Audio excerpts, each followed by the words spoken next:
Good evening বন্ধুরা, নম্রতাস ব্লগে সবাইকে স্বাগত। তো আবার একটা আজকে মিনি ব্লগ নিয়ে চলে এসেছি তোমাদের কাছে। তো দেখতেই পাচ্ছ সন্ধেবেলা তো আমরা বসেই ছিলাম। তো কোয়েলকে আসতে বলা হয়েছিল, তো ওর নার্সিং ট্রেনিং নিচ্ছে এখন, ও থাকে না, তো বাড়িতে এসেছে। তো সেই জন্য আমাদের প্রেশারগুলো একটু চেক করে দিচ্ছে। তো দিদারও শরীরটা খারাপ ছিল, তো এই যে দেখো প্রথমে মাকে প্রেশার চেক করে দিল, তো তারপর আমাকেও প্রেশারটা মেপে দিচ্ছে। তো তারপর দিদার মাপবে, তো একে একে সবাই প্রেশারটা চেক করে দিচ্ছিল। তো মায়েরও প্রেশার ঠিকঠাকই ছিল, মানে লো ছিল একটু, আর আমার প্রেশারও লোই ছিল। আমার সবসময় লো প্রেশারই থাকে, তো লোই ছিল একটু। আর দিদার কিন্তু হাই প্রেশার ছিল, তো তাই ও দিদাকে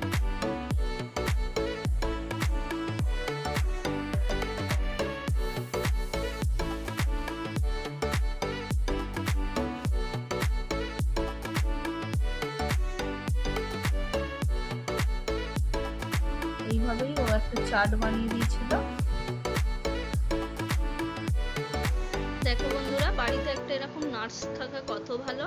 তো এই যে বিপি চেকগুলো তো সহজেই হয়ে যায়, নাহলে এই চেকের জন্যই তোমাকে এখন দোকানে যেতে হবে ওষুধের।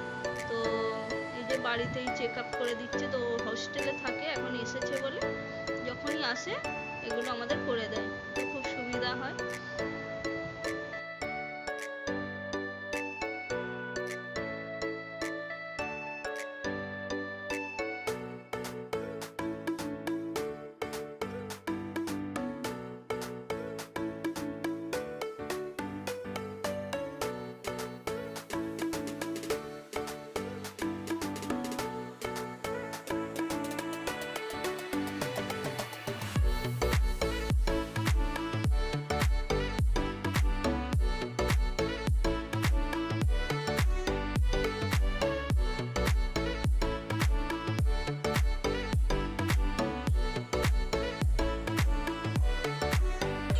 তো একটা খাবারের চার্ট বানিয়ে দিয়েছিল, মানে দিদা যেমন খায় সেরকমই খাবে। তো হরলিক্সটা রোজ খেত, বললো একবার করে একদিন করে খেতে, আর ডিমের কুসুমটা বাদ দিতে বললো, তো সাদাটা খেতে বললো।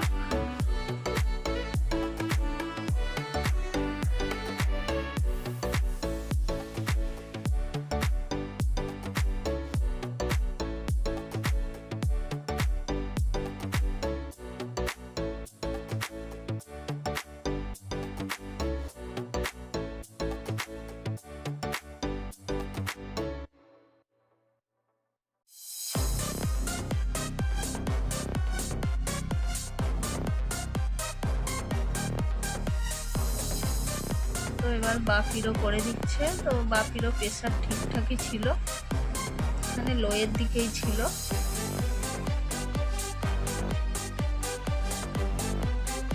তো এবার ছেলেকে চেক আপ করলো। তো ছেলেকে চেক আপ করে দেখলো বুকে একটু সর্দি, সামান্য সর্দি আছে। তো সব ঠিকঠাকই ছিল। তারপর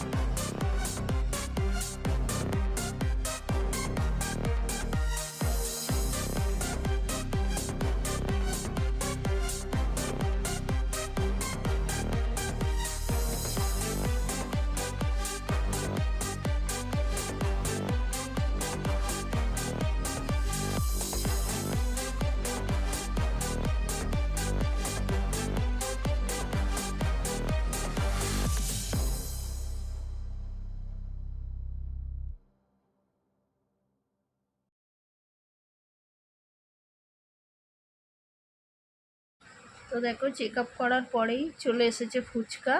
তো সন্ধ্যাবেলা এরকম ফুচকা বসে, তো ফুচকা নিয়ে চলে এসেছে কোয়েলের মা। তো দেখো অনেকটাই ফুচকা আনা হয়েছিল, তো সবাই মিলে খাওয়া হলো। তো ছেলে মেয়ে এই যে ফুচকা খাচ্ছে, ওরা তো খুবই আনন্দ ফুচকা পেয়ে। তো চলো আজকের ব্লগটা ফুচকা খেতে খেতেই শেষ করছি। তো ভালো লাগলে একটা লাইক, শেয়ার আর কমেন্ট করে দেবে, আর অবশ্যই সাবস্ক্রাইব করে আমার চ্যানেলটার পাশে থাকবে। তো সবাইকে গুড নাইট, টাটা।